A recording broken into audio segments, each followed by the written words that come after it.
Good morning, folks. Hope everyone had a fabulous weekend. This is my 90th Academy Awards recap, aka better known as the 2018 Oscars, in which we'll cover the winners and a few things about the telecast I want to highlight. Let's run through a quick recap of the winners in each category. First, for Best Supporting Actor, Sam Rockwell won for his performance in Three Billboards Outside Ebbing, Missouri. For Best Supporting Actress, Allison Janney won for her performance in I, Tonya.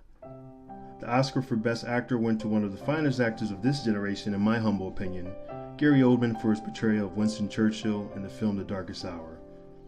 Also a woman I consider one of the finest actors living is Frances McDormand. She won for Oscar for Best Actress for her role in Three Billboards Outside Ebbing, Missouri. The Best Director Oscar went to a well-deserving Guillermo del Toro for his film The Shape of Water. Last but not least, the Best Picture Oscar went to that very same film, The Shape of Water. Now, honestly, there were many highlights during the Oscars. The show for me is still a little bit too long, but with that being said, overall, I believe it was a pretty good broadcast and kept most viewers' attention. I'm not going to bore you with recaps of the entire telecast. I specifically want to talk about and highlight a few different things that happened that are historical in context. No fluff on this YouTube channel, folks. We try to keep it that way. Now, The Shape of Water, as I mentioned, won the Oscar for Best Picture.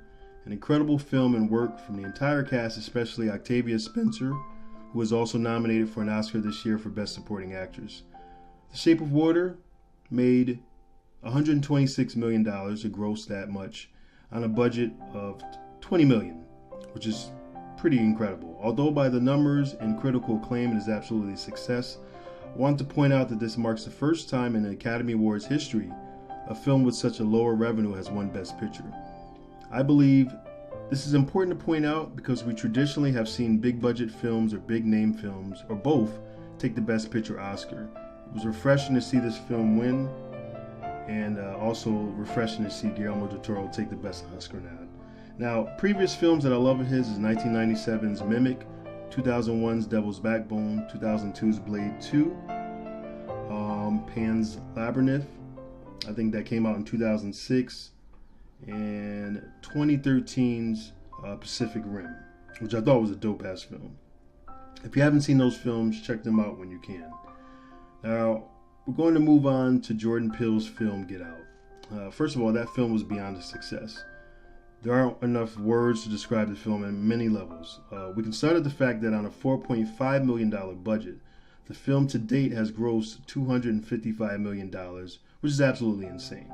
The levels to that film will be discussed for a very, very long time. With that being said, Peele won the Oscar for Best Original Screenplay, which is a first for an African American. Absolutely well deserved, and I'm looking forward to any work that Peele puts out going forward. Next on my highlight list, one of my faves, I have to point out retired basketball legend and future Hall of Famer Kobe Bryant. Bryant won the Oscar for Best Animated Short, along with his director, I think it was Glenn Keane. When I first viewed this animated short, it was during Bryant's jersey retirement ceremony. I'll never forget the emotion during that and watching it, and watching it with two of my sons. I watched it later on that day and got teary-eyed all over again. That's just real talk.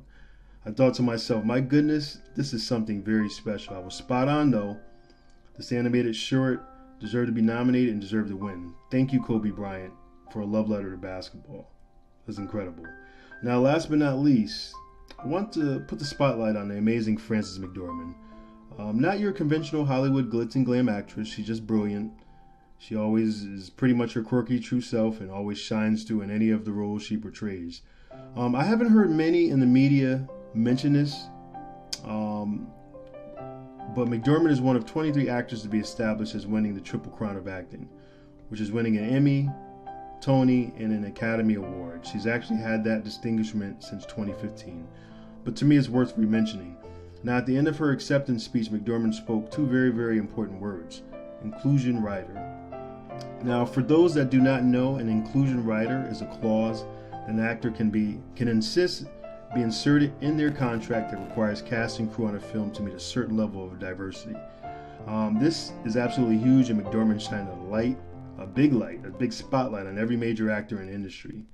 I won't hop on the topic just yet, but this is my thing. Action is needed now. Not words, not tweets, not Facebook posts, not dresses or suits, not pins, but actual action.